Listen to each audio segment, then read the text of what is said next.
I wanted to start by saying I'm deeply troubled by the chain of events that have led to our current EMS situation with New Chapel. We witnessed raids, warrants, subpoenas for documents, and a complete destruction of public trust in our local government. We've also heard that Medicaid has suspended reimbursement to New Chapel, which, if true, could be very bad news for New Chapel employees and our county, as we may soon find ourselves without sufficient EMS coverage. I know you don't have to answer questions here, and I don't expect you to, but I do have some questions for you to reflect upon and for the public to reflect on, as we've entered an election year for two of you, Ms. Sellers and Mr. Kaufman. What is the plan if New Chapel can't function any longer? Why did you stop discussions regarding county EMS contracts in regular public meetings after 2020, instead discussing and voting on those agreements in administrative department head meetings scheduled at 8 a.m. when most people are working in 2021, 2022, and 2023? Indiana Code 5141.5-5F specifically states that administrative meetings will not be used to enter county into anything binding, and I think EMS contracts would fall under that. Why are those minutes not on your website or our website? I couldn't find anything on EMS discussions without a records request.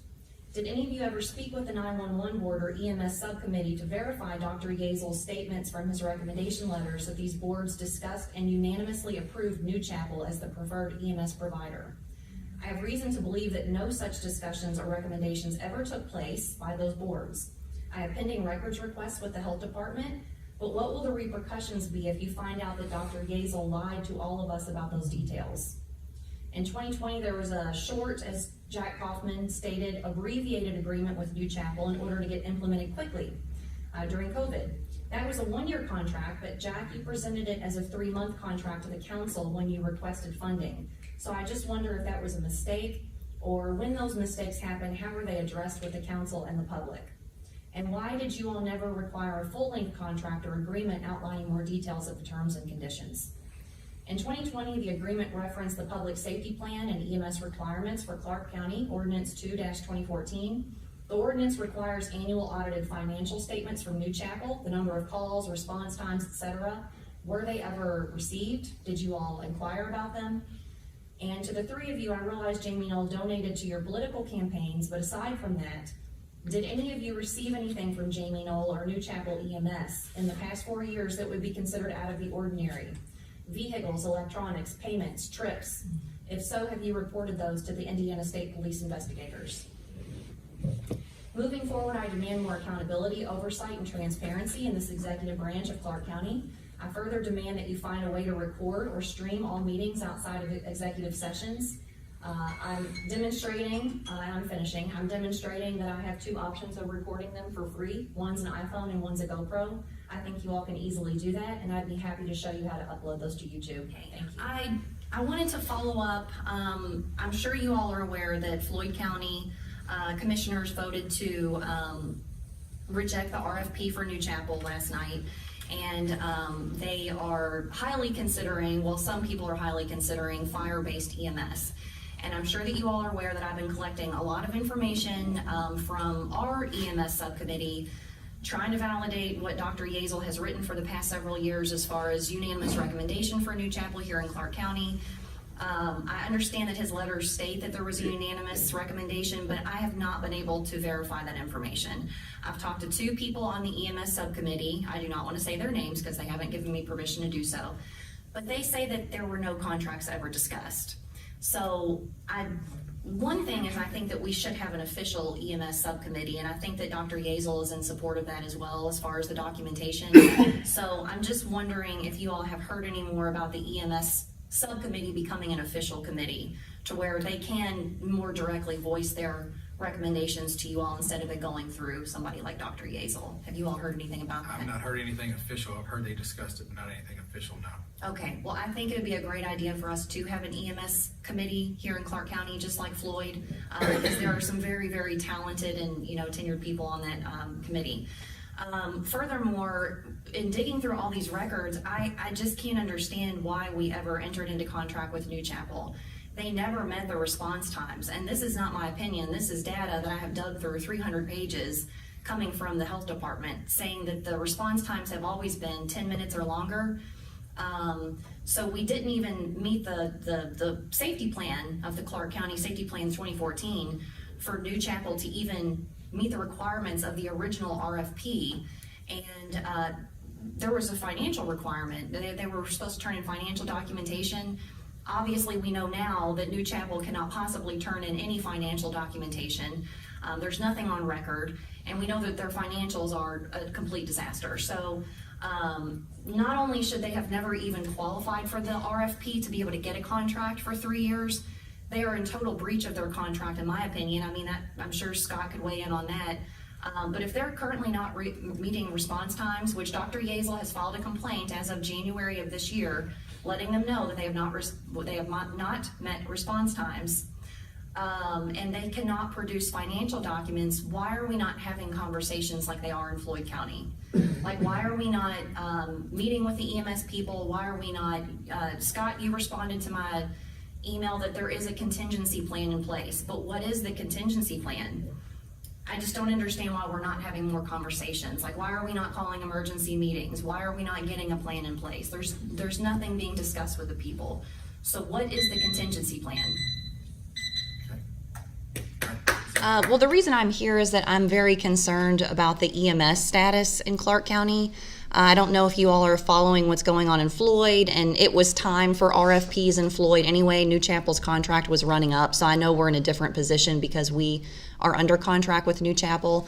But I've just been kind of digging as everything has come to light with Mr. Knoll and how it came to be that we have put New Chapel under contract. I was kind of surprised to see that it jumped from like a 1-year contract to a 3-year contract.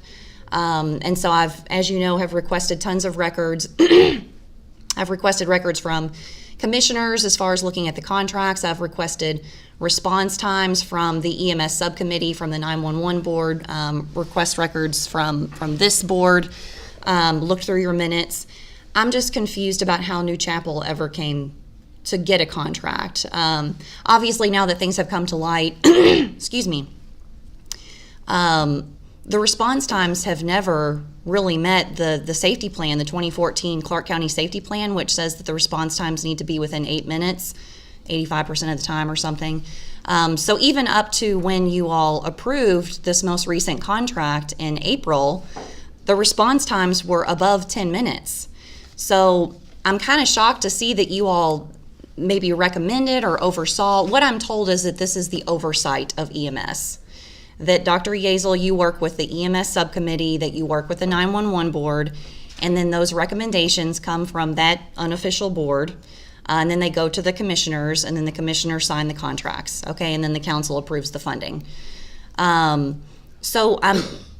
Was there a letter of recommendation for 2023? I see a letter of recommendation for 2020, 2021, 2022, but not 2023. So is that missing from my records, or was there not a letter written by you, Dr. Yazel, in recommendation of New Chapel? I believe it's 2023. Okay, so no letter. So there are letters for the previous years, unanimous recommendation. Unfortunately, I cannot substantiate that there was a unanimous recommendation. I've talked to 2 EMS board members. They say that RFPs were never discussed at all because there are members of New Chapel on the EMS subcommittee. So they say that RFPs were kind of off the table as far as discussion because that would have been a conflict of interest. They discussed response times, that kind of thing. 911 board, same thing. I've looked through all the minutes. So even though it is an unofficial subcommittee, there are minutes documented. I've obtained all of them. There are no discussions about New Chapel being recommended. So I don't know how that turns into a letter saying that we unanimously recommend New Chapel for a contract when those conversations are not documented, and I have people saying that those conversations never happened. So I'm not sure where the disconnect is there. And then there's no letter for 2023, so how did we get from no recommendation officially from anybody to a 3-year contract? Response times are not meeting the 2014 safety plan, which is all we have.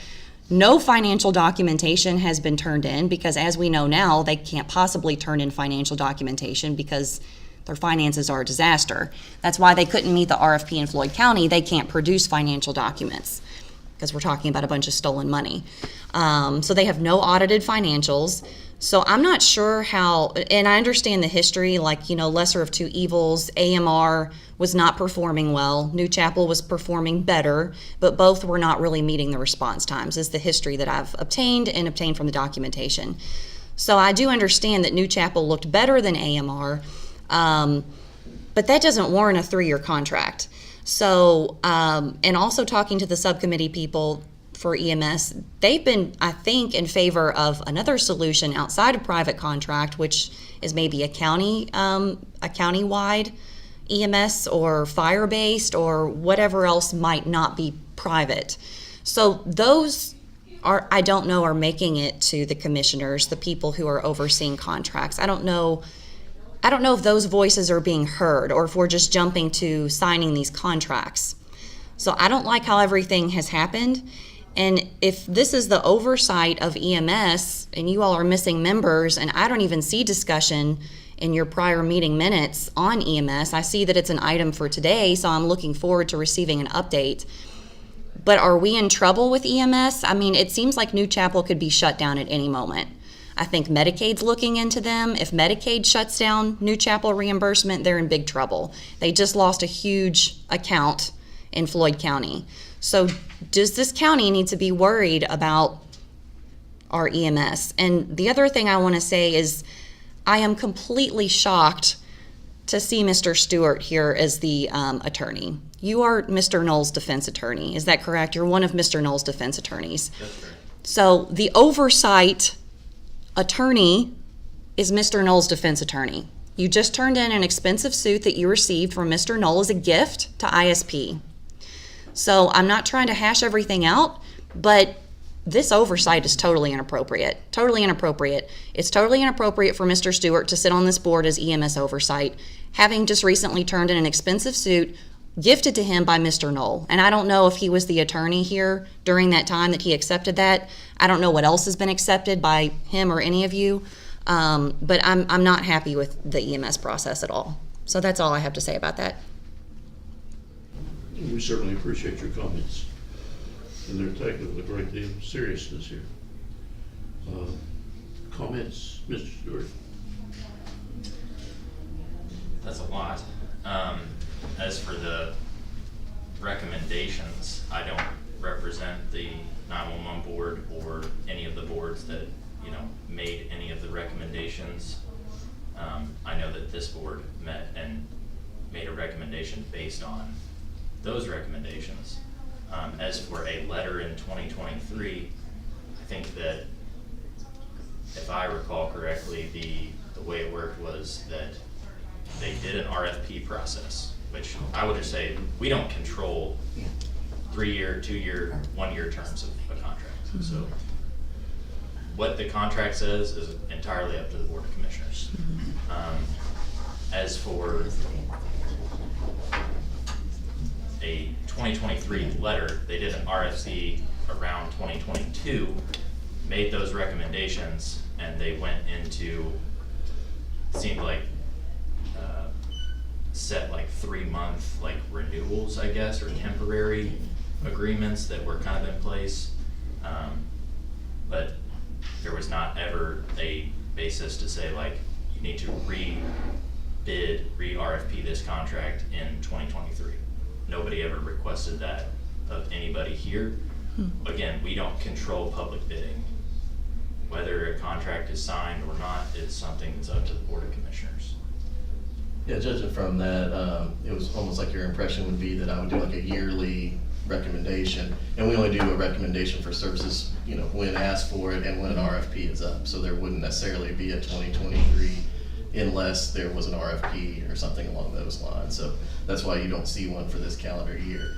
As far as, when you mentioned that some of the EMS subcommittee didn't feel heard or things, I interact with those gentlemen almost every single day. So I think any, accusation that they didn't, agree with what I said is pretty unfounded at this point. There are some definite desires to look at the municipal side of things, either fire-based or a third-party municipal service. Those also are things that don't happen with a snap of fingers. those discussions are happening, and you're actually seeing that. You're seeing Township EMS start to flex up. They actually got a truck approved yesterday, and Clarksville's undergoing the process. We certainly would support, anyone else that decides to do that, provided it's in the best interest of the overall service of the county. One thing we do have to be concerned of is, what one municipality does. There are trickle-down effects to other municipalities, and we need to make sure that essentially no area gets left behind as well. So, we do, but we have supported Tri-Township, we've supported Clarksville, had conversations with other places as well, and we'll continue to do that moving forward. We've talked about there are basically 3 different scenarios that could happen. One's the one you mentioned, where we get notification that as of midnight tonight, they have to cease operations for legal reasons or Medicaid or things like that. The middle scenario is that they have enough operating issues that they can't continue to meet the requirements of the contract that they have with the county. And then the final one is they serve out the remainder of their contract, and we put up a new RFP similar to what Floyd's undergoing right now. And we have plans in place that we're continuing to, for each one of those scenarios, that we're continuing to tweak as new information comes out and things like that. The response time criticism's fair. I'll be honest with you, we've never met those even back in 2014 till now. We've always been over about, and that standard came from the state average response time is somewhere around 8.5 minutes. We've pretty much always been somewhere in the 10-minute range, 10 to 11 minutes. Really, this last month, we were at 10:48. We did have one that was longer the month before. That was the first time, I believe, that I've ever seen it up in the 11-minute response time range. We did request an action plan to back up a little bit, I also don't know that an overall just blanket average response time is the best way to look at things in the county. So we did institute a process where somebody could just complain about an individual run and say, hey, it took an unacceptable length of time to come to see to come to pick up my grandma. Because I think even if our response times look great, but it took 30 minutes to get to a full arrest, even in a one-off, we need to know about that. And those started to escalate in November and December of this past year, so we requested a response plan from New Chapel on that. They did work to put a unit up in Henryville, which is really one of our areas. If you look at the response times, there's one of the ones where you've got enough runs that it needs to be covered, and the response times are too long up there. And so they've tried to allocate some resources up that way. I think we've all talked about this. I know Floyd County's mentioned it as well. The overall workforce is a struggle. So we talk about bringing in a municipal service or something like that. It's also very hard because I'm not sure we could hire for that very easily. So that's a barrier as far as not necessarily in doing it, but in length of time you could start up a service. And they're running into that as well. Now, sounds like they're very likely to not be serving Floyd County anymore, so they may have some resources in the short term for us. So that's another one that we'll have to continue to monitor its effects on our response times and go from there. Couple comments. One, and these are just questions that I kind of have, and I hope the other board members will say something, because I don't want to be the inappropriate voice in the wilderness here. But one is there an appearance of, and Mr. Stewart has done a wonderful job for us in terms of advising us, giving us very good things. Is there an appearance of a conflict of interest between our attorney and the person who is involved in a private litigation, ostensibly illegal activity of a overseer of the New Chapel service, i.e. Mr. Noel? I don't know if that's the case, but I wonder out loud, do we have, and I say to the other board members that I'd like to hear something from somebody. Was it the December meeting that you told us that you could only advise on procedures, not necessarily opinions and decisions on who got what contract? You told us that day you could not, and you excused yourself when that discussion came up. I did. So looking at your advice and your contribution to the board, it seems to me it's only been on procedures and that sort of thing, nothing to do with, the Mr. Knoll situation. That's Am I correct. wrong on that? That's because when you brought that up, you said, I have to excuse myself on this particular discussion. Yes. Whether you feel like it's gonna get more involved and more deep and more advice on that particular situation, I would then say, that would be up to you. well, actually, I would say it's not up to me, it's entirely up to the board. I mean, I would say that, yes, I have basically noticed you all and said that there are things that I will no longer be able to advise on. Right. And I have done the same thing, I think, with any day-to-day operations. But, at this point, if you want to seek independent counsel, that would be entirely your decision. I think I have expressed some of my concerns, but it's a situation where I also did not want to step away from and leave a board that I had represented for a number of years. One of my, first jobs, was representing this board. So, whatever this board wants to do. Can I ask one more thing? I'm sorry. I don't know if we're still in public comment, but do you know if other counties with our similar population have difficulty getting RFP bids? Or is it possibly that Clark County and Floyd are just known for corruption at this point? Maybe ambulance companies don't want to come here.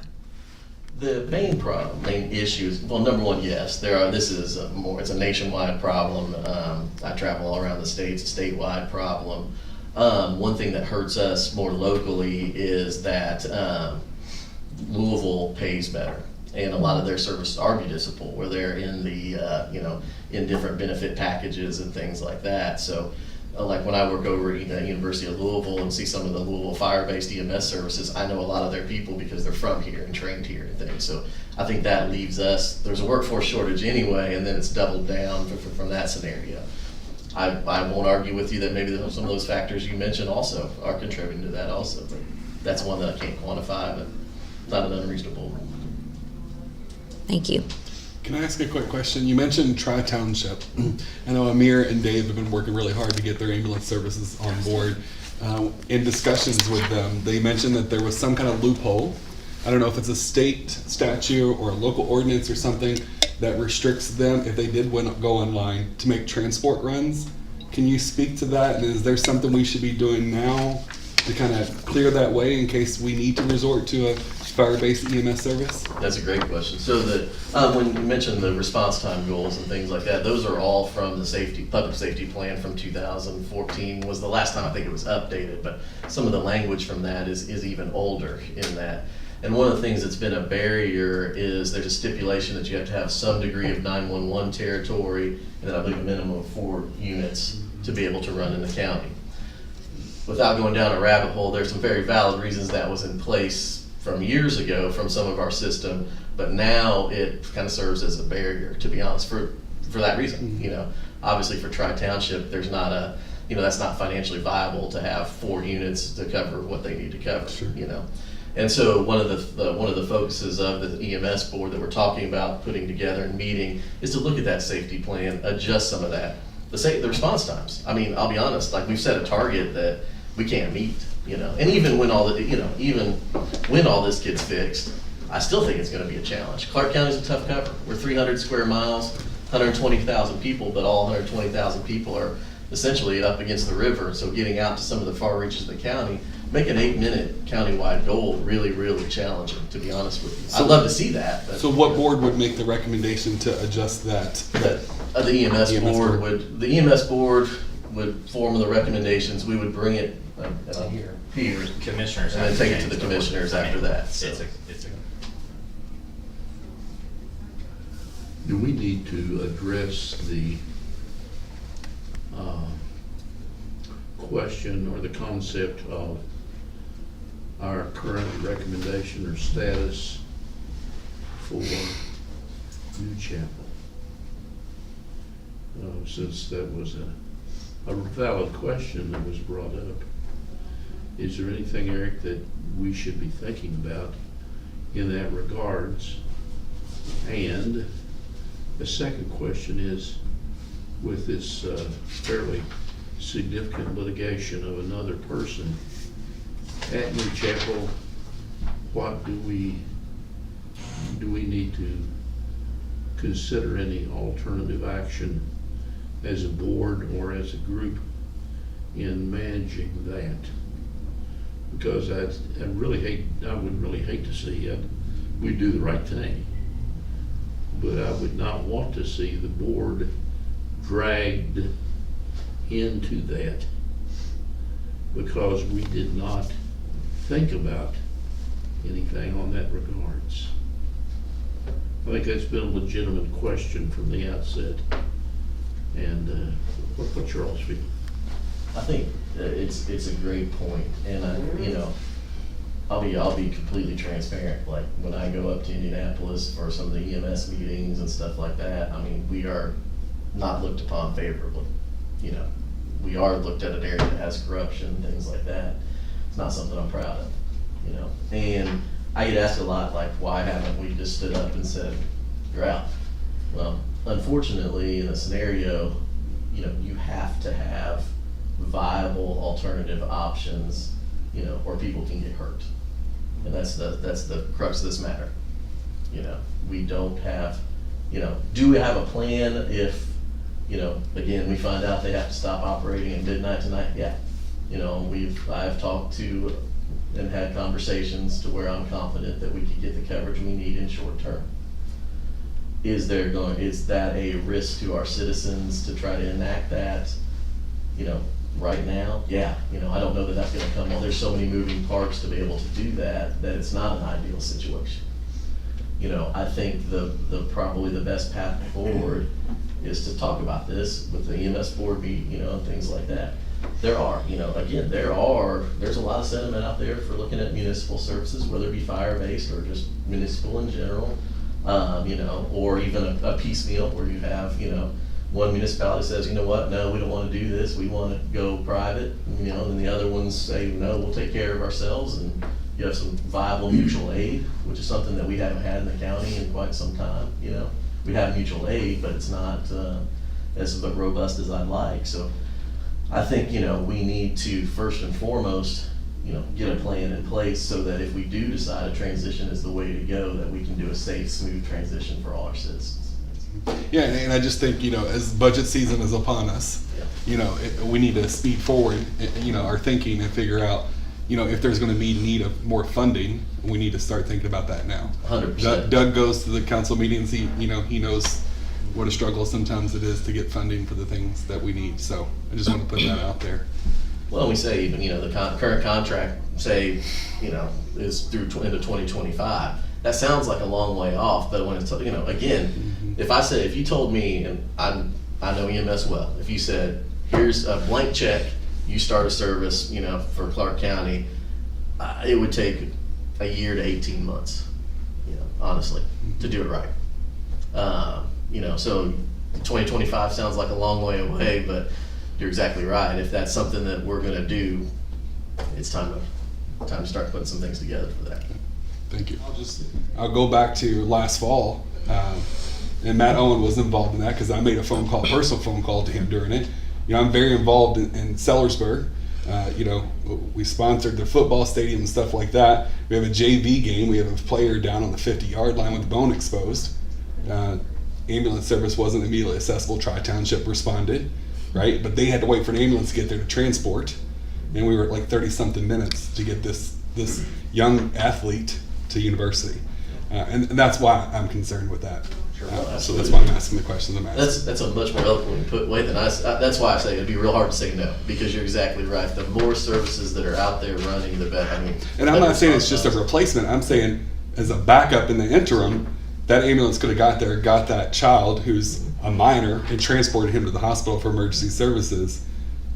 Not trying to trample on somebody's toes or anything, but to provide emergency services. Well, we talk about mutual aid, and Tri-Township has always been very, supportive of mutual aid in the county and things like that. And that's always been a weakness, aside from everything else, is, when, theoretically the spirit of mutual aid is if there's a huge pileup on 65 and you all of a sudden need 10 units, mutual aid is supposed to pull from other areas. And, a lot of our mutual aid contracts we get it done, but it's not, it's not as formalized as it should be. And having, sort of different entities running gives us that redundancy to make sure that we can show up on that, so no, you're 100% right.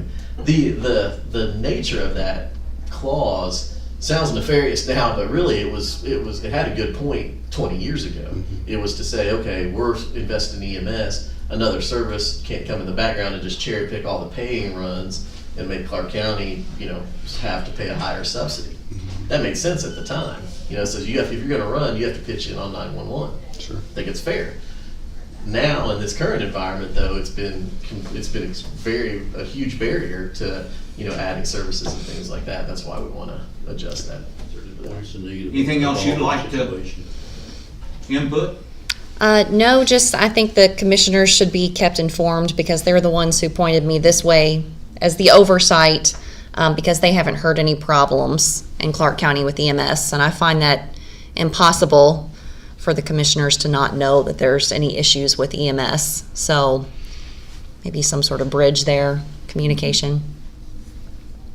It's the first meeting of the official Clark County EMS board. We have a couple of actions. First and foremost, I guess before we get going, you all have a copy of the bylaws in front of you, and we need to adopt those to make this official. So, and then next on there, I put summary of current situation. So where are we as a county? And as you know, we're all aware of some of the issues that have been going on with our primary service provider. We are under contract through the end of 2025 with that current provider.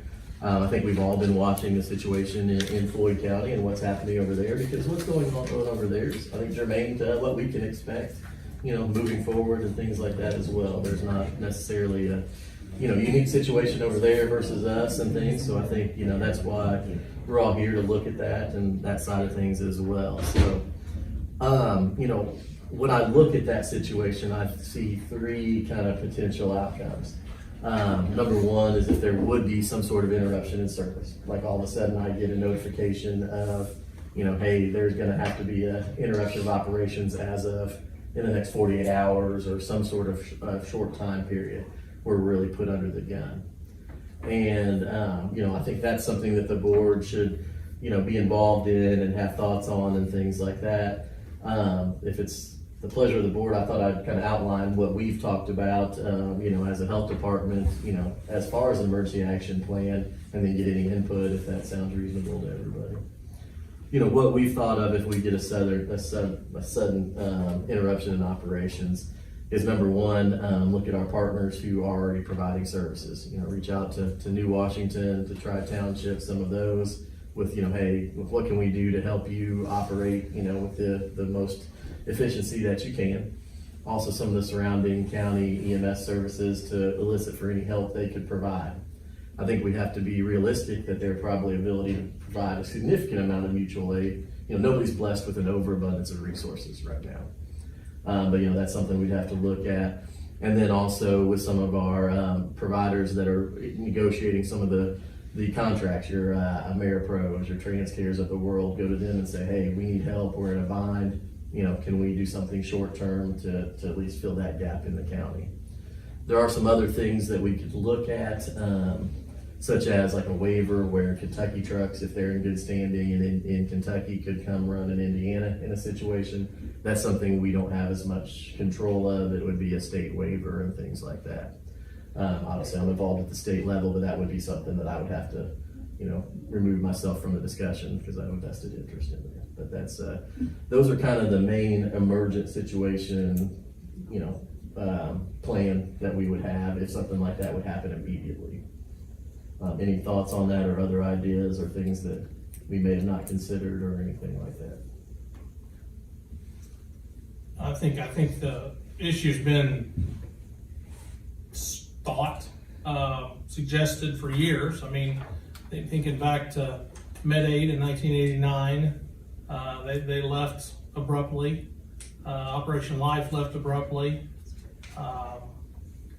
and various other times. So, I mean, but there was writing on the wall. There was things that were happening all those other times, contractual issues. So it's happened before, and hopefully it doesn't happen again. in full disclosure, I've not had any indication that it's, imminent or anything Right. like that, but also I don't think as a board, we can have our heads in the sand that that's not a possibility, or that, and if we put a good solid plan together and never use it, that's fine. But I think we need to make sure that we've considered all options. One thing I didn't mention too is probably put a plea out to Norton, I know they have pretty limited, ability to come over here for some of their transport stuff, but we would also, essentially leave no stone unturned and try to patchwork something together in the short term. So. And that's been discussed internally, transfer wise, Mhm.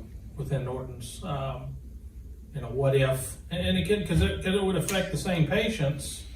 There's an acute stroke at the ER across the street. We need to transfer them to Brownsboro or Eurobell or Baptist East immediately. If there's no ambulance, that patient suffers as well. So, Norton's is, and one barrier, and throw it out there, but is the current county ordinance limiting other ambulance services from helping out, and that's. I think that's issue number one. I'm sorry? I think that's one of the very first issues Sure. that needs to be addressed. Sure. I think the verbiage needs to be changed to allow that. I think moving forward, I think the purpose of this board is to make sure that we're never put in this situation again. This can's been kicked down the road for decades. Jason's seen it, I've seen it, Mark's seen it, Gavin's seen it, Shannon's seen it. We've all seen it, we've all participated, and it's nothing against private service. I got my start there, as you know, most of us did. But I think that deployment model is antiquated. I think it served its purpose. I think they're, contract EMSs for special events, for transports and things like that. I think we have a moral and a legal and an ethical obligation to try to get the best service in this county that we can. Is everyone in agreement that, we're gonna try to move forward with some sort of county-funded EMS service? If so, I think you have to start looking at where the run's coming from. You have to start looking at the infrastructure what is in place now versus what do we need to put in place. You have to set up a funding source. Obviously, cheap's not good, good's not cheap. And this county's done cheap for a long time, and they've kind of got the results that they paid for. So if you want good, good's not cheap, and if you want cheap, cheap's not good. And I've always said that. I believe it. Jason said it very well. EMS matters, and we've got a chance to do something special here. We've got a chance to do it right. We've got plenty of examples in the past 2 decades of what didn't work. And I think we can apply that with factual data to come up with a plan moving forward that is in the best interest of the county. Is there any data source? I mean, I know Central has data.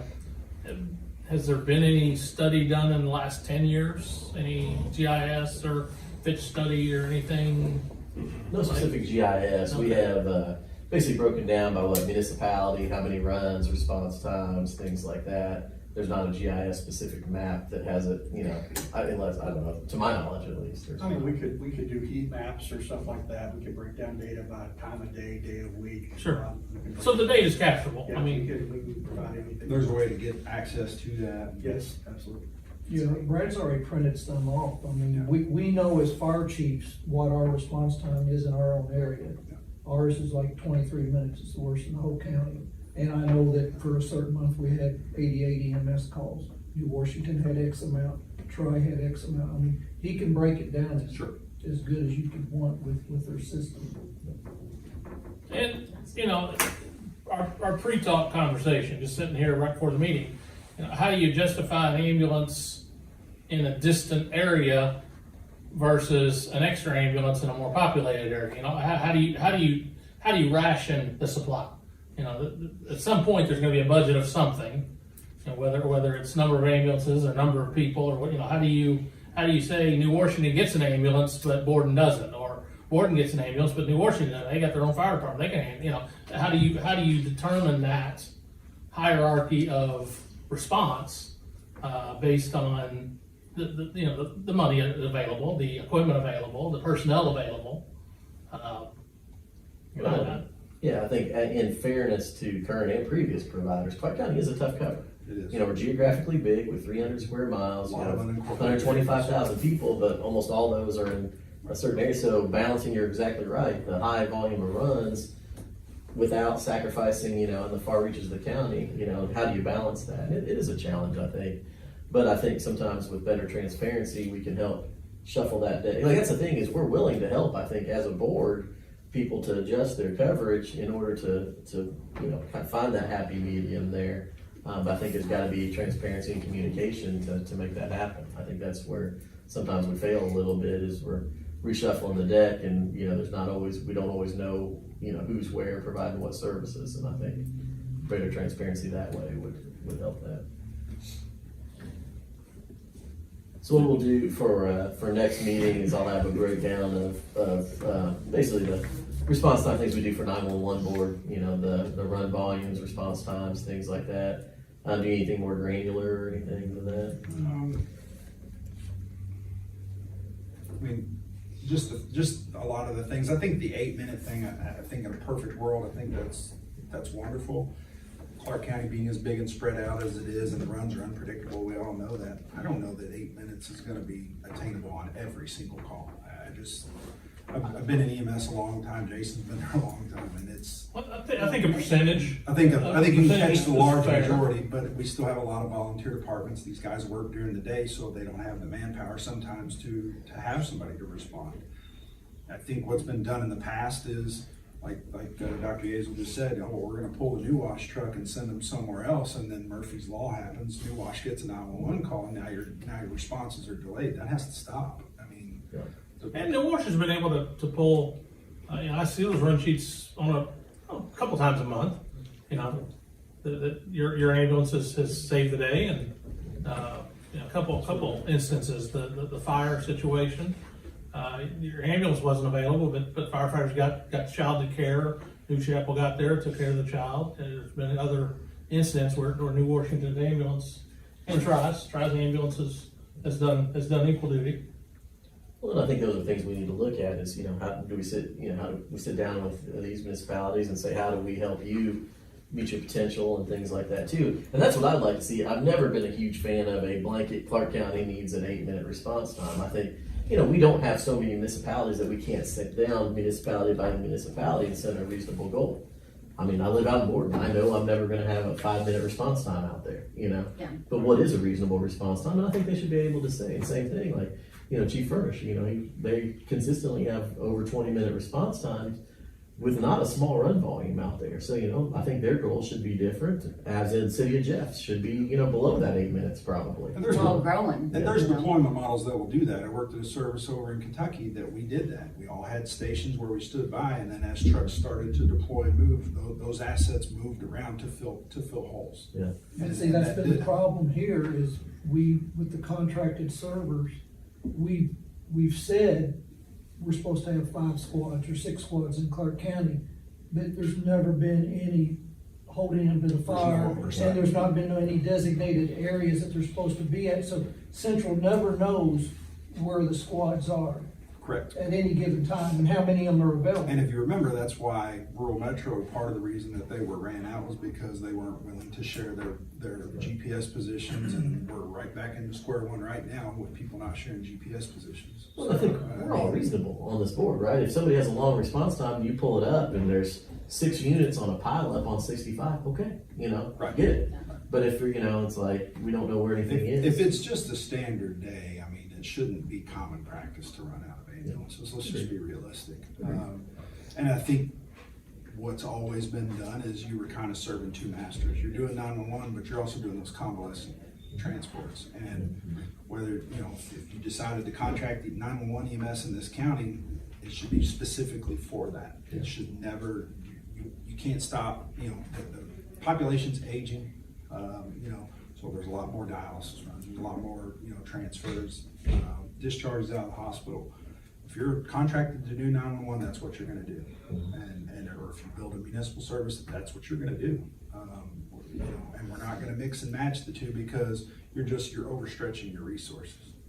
When I walked in here, there was 5 runs on the CAD, 5 EMS runs right now when I walked in here. So I'm assuming they got 5 squads out. Or I know they're stacking a lot of them. You hear that a lot. You never used to hear that. Yeah. Stack that run.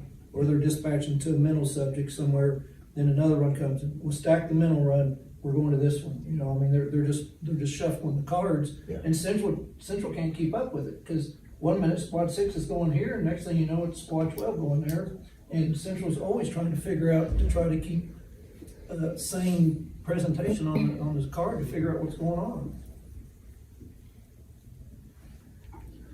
You know, one thing to think about,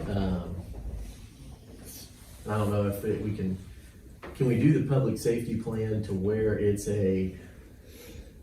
like we say, response times are updated every 2 years or something like that? Is that something we can, because that would be my recommendation, is say, instead of just a blanket, 8-minute goal for the county, say, okay, our goals for each municipality is A, B, C, D, E. We will review these yearly or biannually. I think if this committee stays in place moving forward with building ambulance service, I think you do quarterly reviews. Yeah. I think you need quarterly reviews to say, hey, and we don't need every single run, but what are the outliers? Hey, here's the standards and here's the incidents where those standards weren't met. And I agree with that. I mean, just like actually change the overriding goal. I don't know that we want to change the goal quarterly. Say this, our year, our goal for Gordon is 17 minutes this year. And then I agree, review those quarterly and look at outliers. I don't know that we constantly want to change the overall goal there. But, I also agree. I mean, obviously demographics for Charlestown are probably going to be, vastly different 5 years from now than they are now with all the growth out there, things like that. So I do think we need to have a mechanism in place where we don't just stick a number on the wall and say, we'll be back in 10 years and readjust it then, So yeah, I agree with you. Is there a way to create like a priority level of runs? Because, the lift assist, we may not need them to get there in 8 minutes. It's probably safer for them not to drive emergency to that, but go and break these down. I mean, I know some systems across, the nation, they have different levels of response that may help us categorize and review data a little bit better. I know Louisville Metro has some different practices they use. And I was there when they started that, and that was a lot due to the whole, law enforcement. You can either go to the hospital or you can go to jail. That was always the catch-all, and that kind of bogs EMS down, or the lift assist that, I'm not a big fan of sending the fire department on a lift assist. I'm just not. There's a person there that they're not injured, and then you get there and they say, well, my shoulder hurts a little bit. So now your fire resources have been there for 10 minutes to do that assessment, and now you ask for a non-emergent ambulance to come, and it takes them 30 minutes to get there, and now your fire department's been sitting there for 45 minutes on a call, not able to respond to something else. So, as well as fire departments aren't getting the refusals and doing the assessments on the patient. So there is a patient there. That's an EMS problem, for lack of better words. It's not a problem, but that's our job, So those are our customers, and that's the way they need to be treated. I agree. Anything else from that standpoint? So I guess for the long-term plan, I'm gonna put some action items together. Number one, I'll get some 911 data to bring to the next board meeting. Does everybody have a copy of the public safety plan? I do not. I will, I'll attach one I'll send a summary out next meeting, and I'll attach that. Let's all start looking at that, reviewing it before the next meeting, maybe get some potential changes and wording and stuff like that, get a rough document together, so hopefully we can make those changes that we need to. Obviously be prepared if something should happen in the interim to do some more emergent changes, but I think makes a lot of sense to do it in a well thought out manner of, looking into the future and, trying to make a document that makes sense with the current situation. So public safety plan, some 911 data, and then I'll be thinking about what our, we have till the end of 2025, if that's how things go. And so we need to be thinking of, that sounds like a long way off, but that will be in our laps beforehand. And like you said, I've been watching Mercer County, Kentucky. There's a county in Kentucky that will have no EMS service. Within an hour here. Is it that same? Yeah. Now in Indiana, it's an essential service, but there's really no teeth behind that. Correct. So if somebody says we're not doing it, don't necessarily have a lot of recourse either. So, American Pro has said they were taking that over. They are. Are they going to? They are. They put out a hiring for it, and that's the thing that I think has been lost in this whole thing. Everybody says, well, AmeriPro's big and they're in all these states, and they are, and that's fine. But AMR didn't go out of business. Right. AMR sold their assets here. Why did they sell their assets here? Because they were making money. So, Rural Metro, they didn't go out of business. that they left. Why? Part of them, they were forced out, partially they weren't making money. So if nothing's changed from a healthcare reimbursement standpoint, why do we really think that America is gonna be any different? And it's no disrespect to them, but I think it's a systemic problem. We all work in healthcare, we know the issues with healthcare reimbursement. It hasn't been updated in decades. The cost of everything is, quadrupled at least. And so, that's my thing is, EMS is never gonna make money. I mean, as an agency, it's just not. But the job of the politicians are to provide service to the county. Well, I think a lot of people have, again, I said I think we need to monitor the Floyd County situation because it's gonna mirror ours, and a lot of people have sticker shock from some of the subsidy asks over there, but again, number one, there's not a lot of healthy competition. There's not, multiple services angling for these contracts, so they can pretty much ask what they want. But also, the same data that we're talking about with Brad, where you put in how many runs and demographics, they can punch that in and they know exactly what their operating loss is gonna be and what subsidy asks they need to have to make them a viable service. And that's gonna continue to go up. And, I think where a lot of folks like to, you write a check and any, fluctuations in reimbursement or anything, if it's a private contract, is a private services problem. But on the back end, you get no reimbursement. Right. So yes, with the municipal service, there's more challenges. You're, as a taxpayer, you are subject to some of those, fluctuations in billing and reimbursement.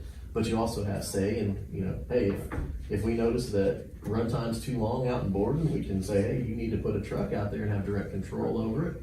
And we get some level of reimbursement on the back end. So I think the big thing too is, like you said, sticker shocks, right? We're going from $230,000 a year to $1.5 million in Floyd County for 3 ambulances. 3 ambulances wouldn't staff Jeffersonville. Okay, so you're gonna need 6 to 8 ambulances. So 3 ambulances and 1.5 million, that's $500,000 per ambulance. It's probably a conservative estimate. You need 6 to 8 ambulances in Clark County alone. So you're 4 to 5 million. So private provider comes in at the end of the next contract and puts in a bid, you pretty much know what they're gonna put in. So are you willing to pay $5 million to pay rent for an ambulance? I'm not. that's another document I'd like to bring to the next meeting is I've been working, and this is very rough because there's so many variables that I can't control, but like what startup costs would look like. Right. For, and compare the numbers. Okay, this, if you spend X amount of subsidy on a private service versus the startup cost of yearly thing of a municipal service, how do those match up at 2, 5, 10 years and things like that? And I think that's an important discussion to have. Do have to give the caveat, like, that's wildly unpredictable. Those can change, but I think being able to visualize that helps decision making too. So I'll try to finalize that. I'm getting just trying to make sure I have accurate reimbursement numbers. That's the hard part. I can tell you how much it costs to buy ambulances, workforce, equipment, things like that, but the reimbursement, a lot of. So if the employees, would they be like in central, your employees got taken over by the county, right? They're on the county insurance, is that right? Yes.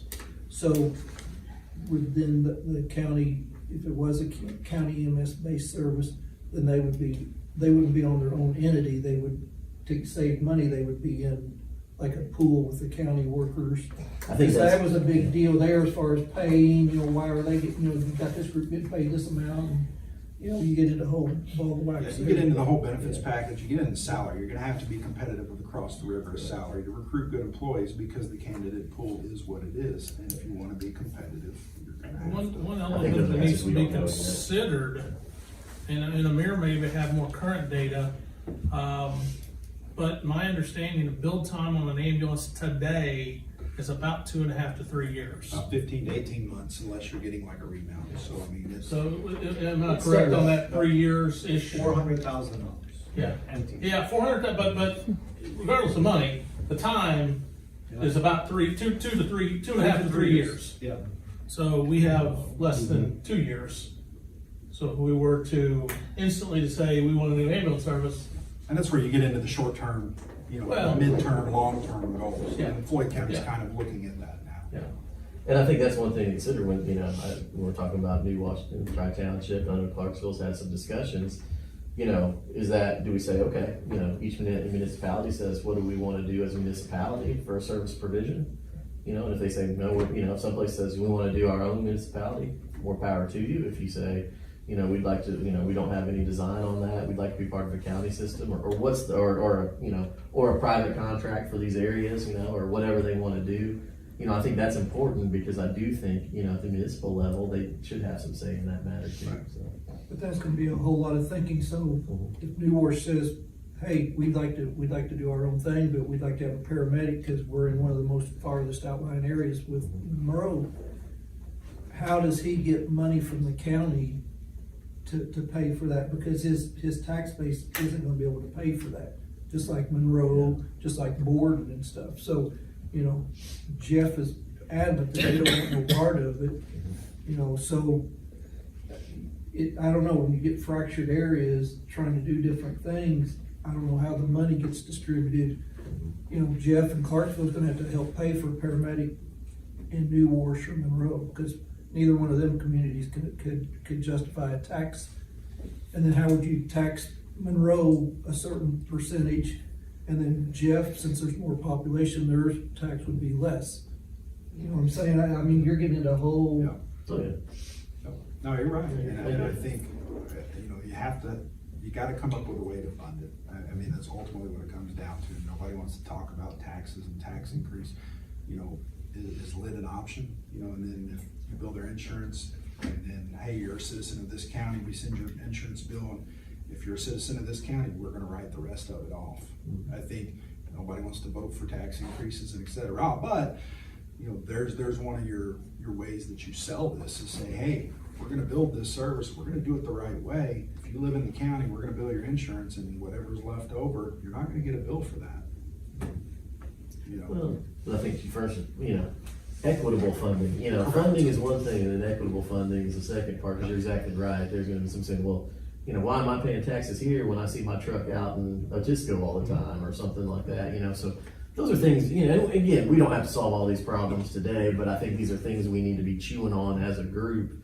These are the discussions to be having, and I think we need, again, some data and some things like that to sit down, but yeah, I think these are things to think in mind of, let's look at the cost of it, let's think about some of these issues. The other thing that's coming is, 911 interoperability, the next couple of years, to where the PSAPs talk to each other. Right.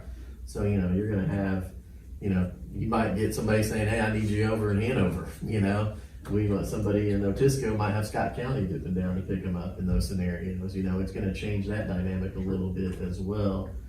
So, these are all things that we're gonna have to navigate moving forward. I have a friend of mine that just built an ambulance service in Greene County, Kentucky. Did it in less than a year.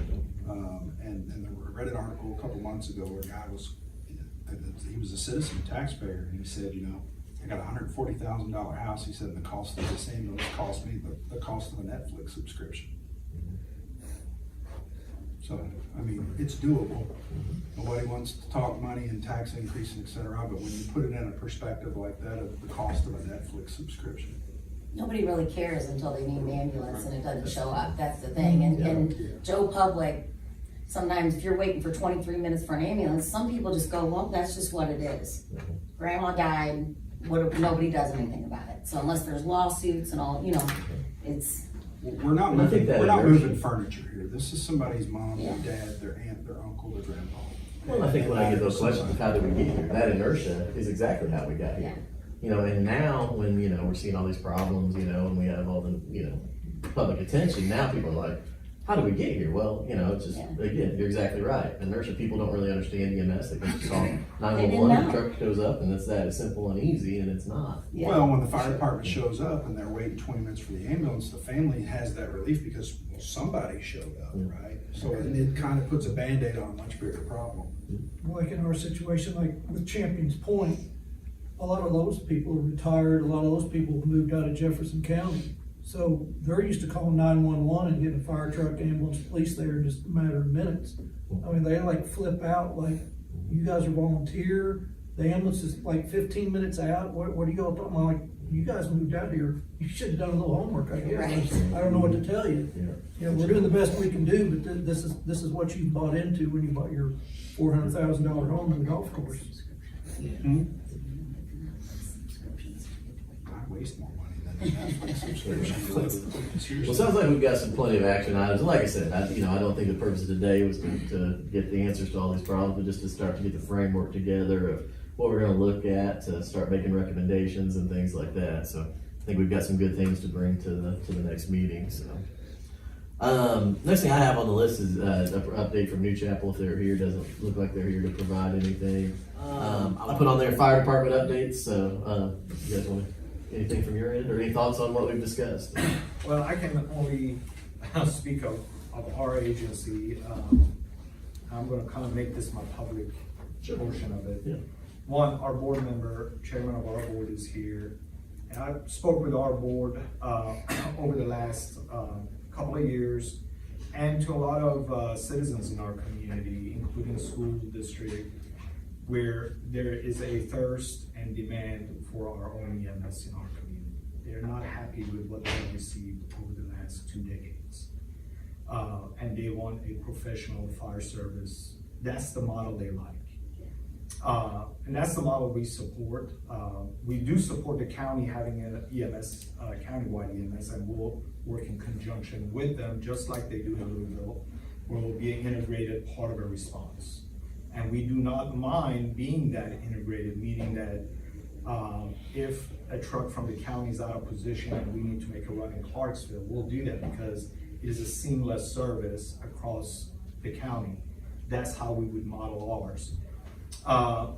So, you know, we started out just a few months ago after talking with the health department and New Chapel EMS. We purchased 2 ambulances. They're used ambulances, but they're in service. They're getting maintenance done, radios put on them right now. We've made runs, but more important than that, we regularly, a couple of times a week, our paramedic or ALS tech is riding in with New Chapel providers for the county.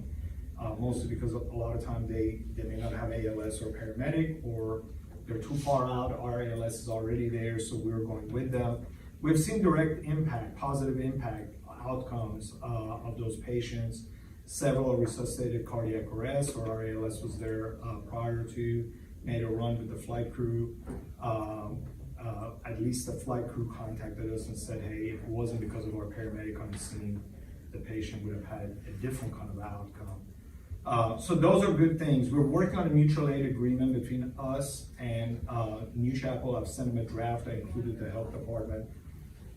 I think it will be a good thing if we have that signed off on between the 2 agencies. We staff 2 paramedics per day. That hopefully will increase over the next 12 to 18 months to 3 per day.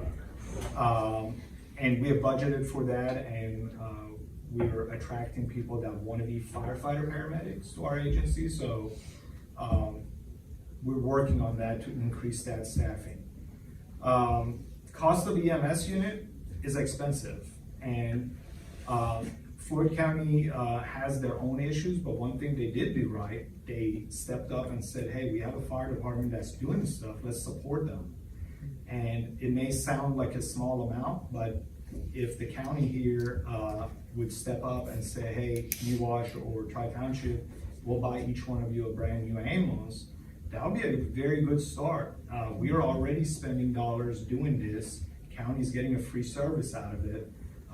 Perhaps the county should kind of step up and help out those agencies that are trying to help the community, not only ours, but the whole community around us. EMS units are $350,000 to $450,000, and as Mr. Worley pointed out, 2 years out probably to get one. So it's not a quick thing. If the county today said, tentatively, we agree to do that, to buy each one of you, let's say an ambulance or some equipment that you need, well, they don't have to pay for this until 2 years from now. So they can actually work this in their budget in a professional manner. So they know in 2 years they gotta come up with some money. We signed agreements today and they can do that. Obviously Floyd County was able to do it. I'm sure Clark County can also. Countywide tax, that was one of the things that was brought up. Ultimately, I agree with this board, that's how it has to be. And please, please, we need to dissuade the politicians that they need to keep asking, what is the reimbursement? They certainly don't ask that from Sheriff's Office. They don't ask that from Jeffersonville Police or New Albany Fire. What kind of reimbursement do you get? The reimbursement they get is extra money to spend on extra services, to send their staff to conferences and training, to have better equipment. EMS is an essential service. That means forget reimbursement. The cost of EMS is $5 to $8 million a year. That's what the county needs to come up with. And any reimbursement on top of it is great. That way we get to have additional equipment, better services, better pay for our staff. That's it. I mean, EMS touches more people every day, but it is getting less recognition and less funding than any other agency. You don't hear people complain about EMS staff. You hear complaints about police, you hear occasional complaints about fire, yet those agencies are well funded. EMS, that's touching people daily, no funding. They're worried about reimbursement. That should go away. And then that's really all I have. I think we're gonna, I had a call from 2 police chiefs over the last few weeks. One, our neighbor, our own area. They said, what happens if one of my officers is hurt? I said, your officer is well covered by us. And then another agency who's not in my fire district in Clark County called and said, what happens with one of my officers? I said, well, you're in trouble. He was asking if there was a failure in the system, what is the plan in the county? I said, well, really, there isn't really a plan. If there was an interruption, yeah, you're in trouble. Call us, we'll come, but you know, we're coming from another jurisdiction. So that's the reality that I think you pointed out, Dr. Isla, at the beginning, that catastrophic event, what will happen. And we're gonna do our part. I think I'll let the chief there talk about, he has a couple of ambulances, we'll step up. We have limited personnel, limited staff. I have to authorize overtime. At that time, I will have to tell county, I need immediate resolution that you're gonna transfer $400,000 to us to pay for overtime staffing. They have to have that already in their plan to do that. Because I won't have enough money to overtime everybody every 24 hours to cover the county. So that's all. Public comment. I've been pretty vocal that I'm a firm believer of a county service. County service utilizing any fire department that wants to participate. I just want to say I am very pleased to see the professionalism of this board, and I'm so happy that it's official. Because in going to the commissioners' meetings and talking to them privately, they say they don't know about any problems with EMS in Clark County, and that was very worrisome to me. Give my phone number. I'll do my best. A lot of these meetings, they're quite aware of what's going on. Well, I've had several conversations here recently. I don't want to speak for them because this was several weeks ago, but I didn't feel the sense of urgency from them that we have a problem here. And then going to the health board itself, I know that they oversee a lot of health related issues, so I didn't get the sense that they were super familiar with the issues either. So I'm very happy to come here and hear just the professionalism and the experience that you all have. I think that we've got some good people here to solve this problem, but it sounds like we're already behind. So I hope that the commissioners can move quickly to do what we need to do. That's the disconnect. You've got, everybody here is boots on the ground, and then you've got the people that control the money that's up here, that's the disconnect. They don't see what we see every day. And in defense of the commissioners, they only know what they've been told by certain individuals, and you know, I'm not saying that information was incorrect, I don't think it was clearly conveyed. We've had several commissioners in our meetings. They know, they have the numbers that Brad give all of us. They're aware. They point blank told us at the last meeting, they had no relevance, that they were not worried about EMS. They were not gonna look at EMS countywide service. Point blank told us that straight up at our last meeting that we had here a month ago. Yeah. So, I mean, they're aware. This has been, like you say, it's been going on for 40 years. They're aware. I mean, they can't say they're not aware. My name is Chris Fox, and I don't want to sound biased because I am running for county council. And I know we keep throwing the commissioners out there, but we need the council at the table too. Correct. That's the funding pot. The commissioners do what the council gives them. There needs to be representation here from the council to say, here's the pot of money, here's where we're gonna go find the money, and stop sitting on our hands. So I'm gonna put that out there publicly. I'm disappointed that New Chapel isn't here today. I think that if what we've been hearing is we've changed, we're new, that they would be here to show that hey, this is the changes we're making. I would like that New Chapel be here and to present staffing updates, training updates, any issues with responses. Tri-Township, New Wash, they can carve out, time out of their day to be here. I think that our contracted provider should have an obligation to be here. Council for May 20th, 2024 at 6 p.m. EMS and attending the EMS committee meetings, or one so far, their first official one. They are really pushing for a county-based EMS solution, and I just think there's a big disconnect between council commissioners and EMS committee and what we're wanting to do. So I just want you all to take that option very seriously, because it is like a 2-year process to start getting that up and running. And if anything were to happen to our contract, which we know could very possibly happen at any time, it would be great for some of you all to attend those EMS committee meetings. In Floyd County, everybody's very involved. Commissioners, council members go to those meetings, and it'd be great to see some of you all there as well.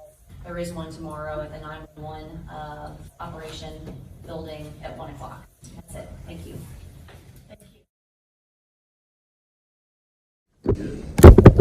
I put next up on the agenda, review the current situation. Basically talk about what's going on right now as we speak. I'll open the floor to that. I don't have any huge changes. I know, that's really where we're kind of status quo right now as far as what we're seeing. I think we're waiting to see, from the New Chapel side of things, what happens with the, when Floyd moves forward, if they have resources to put in our county and that effect and things. I know, Tri-Township has run a few times as well and everything. So, but are there anything that from the board side of things that you want to say about the current situation? The next thing I have on there is Floyd County Review, and I'm not looking to, get into their business, but I think, you've got a, adjacent county with a similar situation, somewhat playing out right in front of us. So I think we'd be silly not to watch what's happening over there and, see how that applies or doesn't apply to us and things like that. The one thing I will say that, that is catching my attention is, they're really down to the wire. I think they're about a week before the contract runs out, and I think they're kind of scrambling. And we have, 18, 20 months to look at everything. So, that's my only thing is let's just keep this ball rolling and things like that, so it doesn't come down to the very end to where it's a mad scramble and people are trying to, flex paperwork up and craziness at the last minute. So, that was my takeaway from this. I do think we need to be realistic and look at what, what their subsidy asks and things like that have been over there, because that does, if you extrapolate it to Clark County, we can probably get an idea of what asks are going to look like for us too. And so I think those are the important things to watch, and when we see that situation unfold over there. So the physical move that wasn't necessarily anticipated for right away, but it shouldn't provide any problems of service, because nobody that's operating in a clinical capacity is going to be involved in that. So. That's the only thing. As I watched it, kind of like going off to. Where do you anticipate moving to? Back to the Utica station, or? We'll be spread out Spread out. for a minute, but Yeah.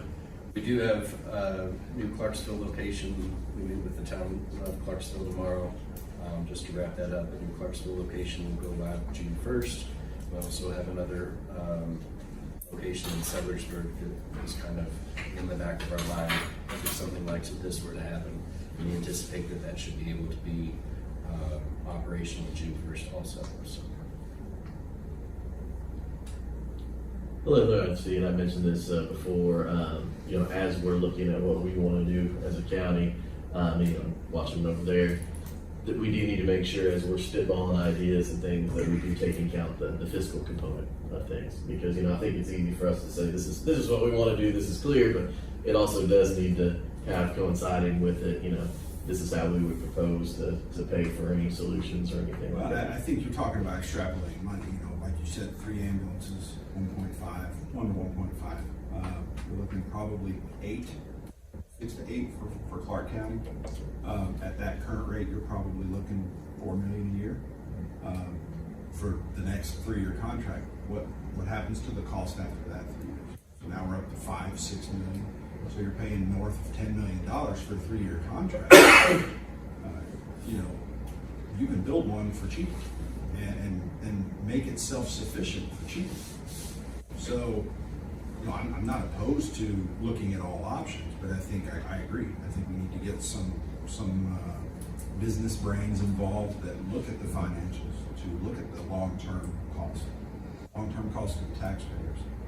Strictly just looking at it from a fiscal standpoint. And that way we've got option A, we've got option B. You can look at it, you can say, hey, this is what it's going to cost us.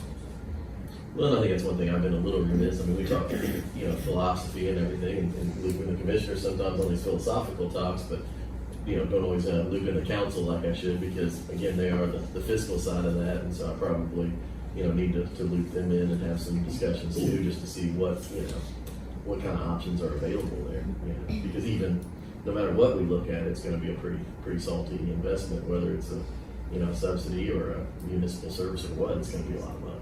Yeah, because at the end of the day, I mean, 6 ambulances is not enough. And that's just, I mean, you can look at the data here.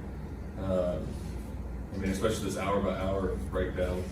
You're talking, you know, sometimes there's 14, 15 runs in an hour. You know, that's, I don't know how anybody covers There's not a 6 perfect ambulances. model. Yeah. You can have 20 ambulances, eventually you're gonna run out. We all know that. You know, what is a good par level for ambulances for the county? I think that's where you start getting, you know, do we need to have some sort of study done looking at placement of resources? How will we fund it? And what would it look like long term? What would it look like short term, mid-range, long term? You have to set all 3 of those goals. And for the study, Yeah. the county pays for it. Okay, commissioners and That's council what I pays for figured. the county project. I mean, if they want to do it, that's who has to pay for it. I mean, there's no other funds for it. I mean, that's one thing we could do is comparing statistically. We can look at the census in population growth the last 10 years, 20 years, and we can see the EMS numbers. And that's an easy statistical analysis. There's, of course, when you hire a company to do that, they do other types of control measures. But really, for me as a fire chief, who wanted to quickly look at it and see what my district has done, let's say, I'll look at how much the population has growth. I can then connect that to assessed value growth and really have a good picture to be able to make some quick decisions on what we need to do. But no doubt our run volume has increased, and no doubt 5-6 ambulances is not going to cover it. We have operated in deficit in Clark County and rolling the dice every day that hopefully we're going to be lucky. I think we can't continue operating that way. I think 8 ambulances is a minimum staffing we need 24 hours a day on duty. Really, all of them needing to be, majority of them need to be paramedic, all of them need to be ALS. You kind of have to strategically place your resources. And, you know, if you look at, if we're comparing, you know, we talked about Clark and Floyd County. Floyd County had 2,100 calls for 911 service for an ambulance last year. Clarksville, 4,907. Jeffersonville, 9,470. Sellersburg, 1,229. There's 3 cities right there that almost equal their county. The need for service is there, and it's only going to continue to grow. And we're buying a 3rd one, but you know, those are the kind of discussions that eventually the commissioners and the council has to be involved. The new contract in Floyd County, the rumor is that the Highlander is going to get some funding from the county to cover their own area. And then AmeriPro is going to contract for the rest of it. So 1970s. EMS tax. Scott County is the 82nd poorest county in the state, and they've got a top 5 ambulance service in the state. It can be done. Oh, yeah, and I'm not saying it's not gonna be done, I just think, that we need to keep advocating on the state level too to improve things, because I think there's a lot of disparities out there in the way it's funded, and I think this will bring that to light, so I agree. I don't know if we can. Speaking on behalf of the hospital. Right. Their struggle and is simply ambulance availability for emergency calls, other runs, ALS availability for ALS patients, but then the current ordinance that says if it's within Clark County, you can't utilize anybody but the primary provider. If the primary provider is not available, at what point do we say, the heck with the ordinance and do what's best for the patient? All I'm saying is why, if you're gonna go through the process of cleaning up this ordinance and looking at the verbiage in the ordinance, let's look at the process that's there and fix the process to make us more efficient. Yeah. And then that allows us to really look at criteria in a way that you can really see, are we efficient or are we not efficient? And where aren't we efficient, how do you fix that instead of trying to fix this whole entire problem? There has to be an easier way to prioritize those calls, and then it allows us from a customer care perspective when they call it a 911, that you can tell that person, we have an immediate care call before you, it may be a few minutes longer before we respond. That way when you do respond on scene, those people that are responding are not catching hell because they've waited 20 minutes. They've been previously notified that call may be a little bit more longer than normal. There's just questions that we need to drill down into and get good, hard answers before you look towards adding more money to the problem. That's all I'm saying. It gives credibility to your argument that you need more dollars if you have more facts to back it up. And I understand everything that's being said, I really do. And I'm just gonna say this without getting upset. As a paramedic that's worked for 25 years in and around this county and seen the things that I've seen in and around this county, it's pretty disappointing. So as a paramedic, I'm disappointed. As a taxpayer, I'm beyond irate. Disappointed in how? Define disappointed. There's a lot of things that I'm not gonna talk about publicly while things are being filmed, but I'd love to have a conversation with you and tell you exactly what I've seen. As long as it's factual, I'd be glad to have the conversation. As long as it's factual, I'd be glad to have the conversation. No innuendos, no stories, no I heard this, no rumors. If it's factual information, be glad to hear it. I've got a comment. I don't want to add 30 more minutes to this meeting. I was just wondering, is New Chapel's exit from Floyd County, does that strengthen our services in Clark County? Like, will some of those ambulances, services, staff even be brought over to Clark County? So we will, I know there's a contract for a certain number of ambulances, and I keep hearing that we need more ambulances. So are we talking about like a renegotiation of contract, or just some of the stuff coming over here, basically? I would throw out one thing too, that anytime we go over 6, we don't get an additional bill for ambulance. That's a fact. Yesterday when we have 7 runs and I end up going to Monroe for an accident, it's very true. Sorry, I didn't mean to hijack. I appreciate you making that comment. That comment needed to be made many times before, but I appreciate you making that comment. And it doesn't matter, we said this already, it doesn't matter how many ambulances we have, you're gonna need one more. It feels like that all the time. But yes, to answer your question, those resources will come over here. They will not, nobody's job with New Chapel is being impacted because of that exit. They're all getting relocated. There's no additional cost to Clark County for those services. Now, the question that I've been asked is the fire company no longer being within New Chapel EMS. Right. Any of the employees that are currently New Chapel EMS, is there plans for them to go to leave? I guess would that be a leave, like they would no longer work at New Chapel EMS and go to the fire department? When the New Albany Township stands up their fire department, I'm sure they will get some applications because that's a natural thing for us. Is that an immediate thing? The rumor, just so you know, the rumor that we're hearing next to you is 9 people are leaving. So I mean, okay. They need to hire 9 people. Okay. They need to hire. All right, very good. New Chapel Fire and EMS walked out of New Albany Township last week. 10 employees did not follow. 9 quit to work for the newly created fire department there. That has led to staffing issues for New Chapel as it fulfills its Clark County EMS contract. Wave News troubleshooter Mark Stevens says New Chapel has asked for help from surrounding fire departments. New Chapel is up front saying it told other fire departments it needed help because of its staffing kit. Now the county is also taking note to make sure ambulance service will remain if New Chapel doesn't.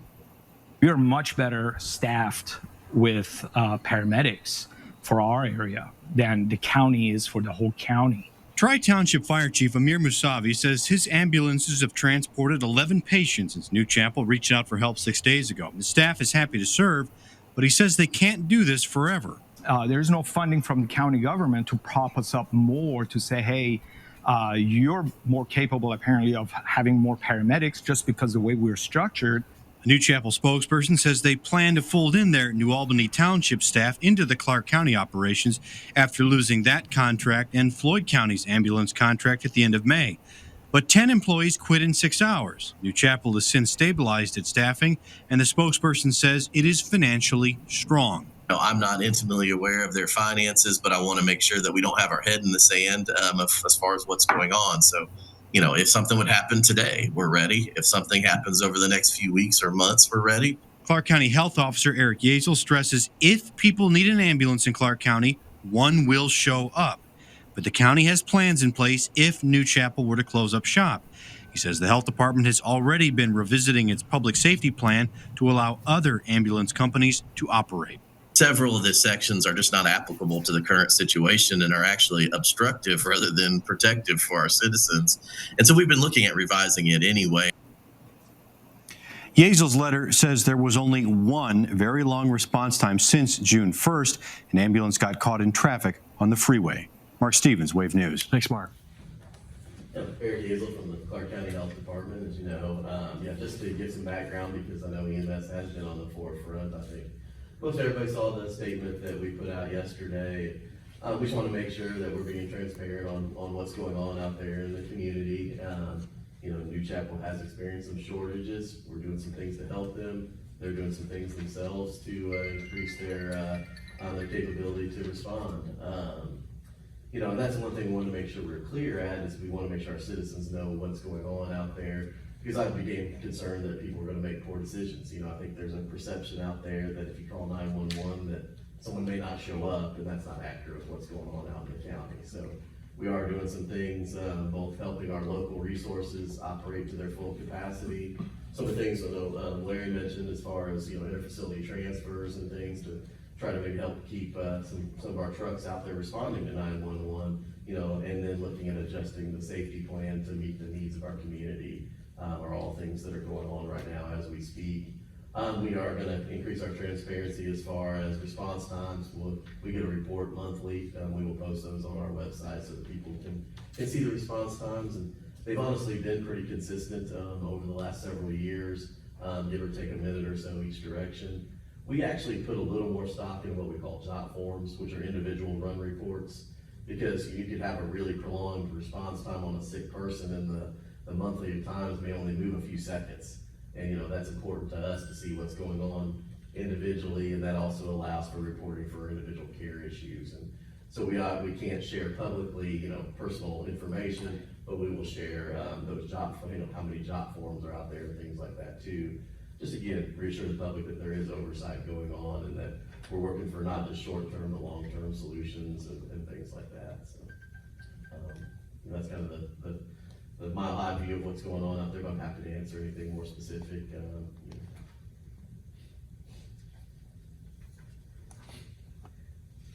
I just have a question about some of the run times, because I know sometimes there was one that somebody said that on the Facebook page was like 20 minutes or something. And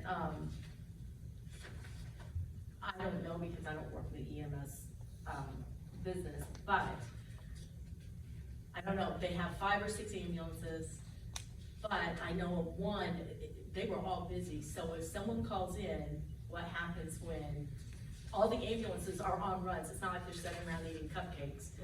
So they're all on runs, and then is that when they call in the mutual aid? That's when mutual aid would be active, yeah. Okay, and I know That's- that Tri-Township has been willing to help with that. Yep, I think Tri-Township has run 11, as of maybe lunch today, I think they've run 11 times since, Saturday morning. Okay. That is one of the things when we talk about the safety plan, some of the verbiage in the safety plan does limit our ability to have viable mutual aid, so I think those adjustments would help from that scenario. But you're exactly right, I think, you know, that's the problem, when you see, you know, someone runs 24 times a day, a lot of people think it goes out every hour on the hour, and it doesn't, you know, it inevitably is 5 or 6 runs in a quick period, and it does, it puts a strain on any system, so having that viable mutual aid is really important, and Tri-Township has helped in those scenarios, and keeping as many trucks out and available to run 911 helps as well. So. Okay. And Scott County is also available for the. Scott County has helped in a couple times as well, so, Okay. you know, they're, unfortunately, not just the state, our local state is nationwide, nobody's blessed with an overabundance, so I think counting on outside help is, you know, that's probably not too realistic. Because they're busy too. Yeah. Yeah. Everybody's kind of willing to help when they have the resources, but a lot of times they just don't. Right. No, I don't have any questions. I appreciate your statement that you submitted to the News and Tribune. I think that does help. I don't know if it helps ease anybody's tension about it, but at least the facts are out there. The situation is being constantly monitored by the Health Department and you as the director of the Health Department. And also we are keeping in constant touch with the other fire services and EMS services like Tri-Township, New Washington, Scott County, as Connie mentioned. So, you know, as of right now, we're covering our bases as best as we can. And, you know, and if things get, you know, if we have more issues, we will have to look at all the options that we have still in front of us. So thank you for help making that clear. Absolutely. Thank you, Dr. Thanks.